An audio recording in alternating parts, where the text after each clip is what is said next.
Le royaume des nombres était bien organisé depuis l'intervention du mathémagicien.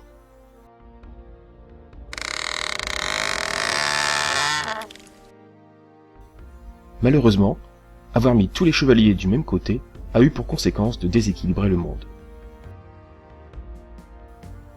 Je vais être obligé d'utiliser la formule secrète. Symmetrus relativis.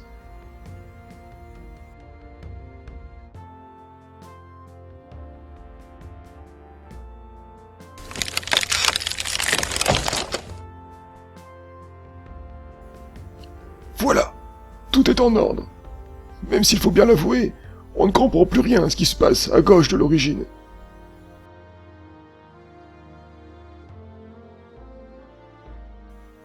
En effet, les nombres étaient devenus illisibles.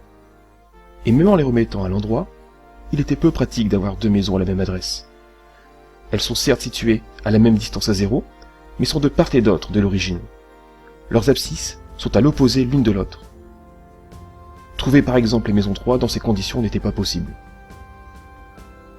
Les maisons de droite vers lesquelles j'avance relativement à l'origine, je vais noter leurs abscisses avec un plus, et je dirai que ces nombres sont positifs.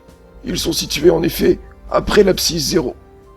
Quant aux autres, vers lesquels je recule relativement à l'origine, je vais noter leurs abscisses avec un moins, et je dirai qu'ils sont négatifs. Ils sont situés avant l'abscisse 0. Tous ces nombres, je vais les appeler nombres relatifs. Ces nombres relatifs, correctement rangés, permettent alors une nouvelle fois de se repérer sur ce qui est devenu une droite graduée. En effet, en partant par exemple de 1, si j'avance de 2, puis recule de 3, et cela 3 fois, pour enfin avancer finalement de 2, je tombe sur le point d'abscisse moins 4. C'est comme cela que nous allons commencer à calculer avec les nombres relatifs.